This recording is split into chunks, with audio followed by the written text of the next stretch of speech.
भले इतिहास की कुछ किताबों ने उन्हें हारा हुआ योद्धा माना हो, लेकिन अब इतिहास बदल रहा है। अब आर्कियोलॉजिकल सर्वे ऑफ इंडिया भी इस बात को मान रहा है कि राणा प्रताप हल्दी घाटी की लड़ाई में हारे नहीं थे। एएसआई ने उस शिलाखंड को हटाने का आदेश दिया है जिसमें महाराणा प्रताप की हार लिखी गई थी। जय जय जय जय जिसकी जयकार प्रताप है,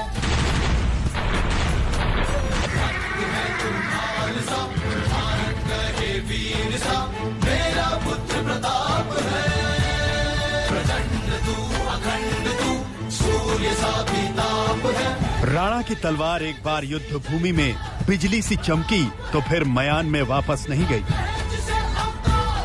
रण क्षेत्र में एक बार धारण किया योद्धा का कवच तो जीवन भर उतारा नहीं। ये कहानी है शौर्य के सूर्य महाराणा की। ये कहानी है स्वतंत्रता के शूरवीर महाराणा की।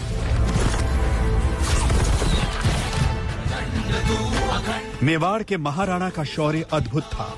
उनकी शक्ति और संकल्प अकल्पनीय था। लेकिन ये सवाल हमेशा ही स्थानीय लोगों के मन में चुभता है कि जब हल्दी घाटी के कण कण में राणा का पराक्रम झलकता है तो फिर इतिहास में महाराणा का उल्लेख एक हारे हुए योद्धा के तौर पर क्यों किया जाता है?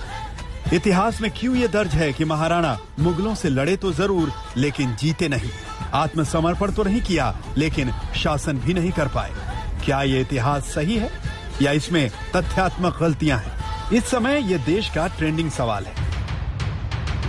3 दिन पहले करणी सेना ने राजसमंद जिले के रक्ततलाई से वो विवादित पट्टी बदल दी जिसमें महाराणा प्रताप के पीछे हटने की बात लिखी थी। शिलापट पर पहले लिखा था रक्ततलाई, जिसे बोलचाल की भाषा में खून की तलाई भी कहते हैं। बनास के दूसरे किनारे की ओर एक चौड़ा मैदान है। यहाँ शाही और प्रताप की सेना के बीच घमासान युद्ध हुआ था। इस युद्ध का नेतृत्व महाराणा प्रताप और मान सिंह घोड़े और हाथी पर सवार होकर क्रमशः कर रहे थे। युद्ध इतना भयंकर था कि संपूर्ण मैदान लाशों से भर गया था। ऐसी स्थिति में संयोगवश प्रताप की सेना को पीछे हटना पड़ा और युद्ध 21 जून 1576 को समाप्त हो गया। करणी सेना ने इस विवादित शिलापट्टी की आखिरी लाइन बदल दी और लिखा, युद्ध इतना भयंकर था कि संपूर्ण मैदान लाशों से भर गया था। ऐसी स्थिति में मुगलों की सेना को पीछे हटना पड़ा और युद्ध 21 जून 1576 को समाप्त हो गया। महाराणा प्रताप को युद्ध हारा ही नहीं।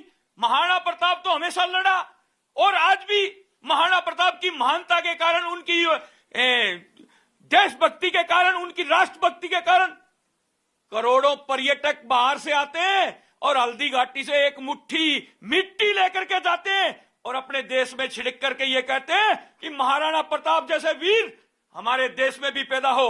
करणी सेना और राजपूत संगठनों की धमकी कह लीजिए या फिर बीजेपी नेताओं का दबाव, पुरातत्व विभाग ने वहां पर वह शिलापट्टी हटा ली है जिसमें महाराणा प्रताप की हार और पीछे हटने की सूचना दी गई थी।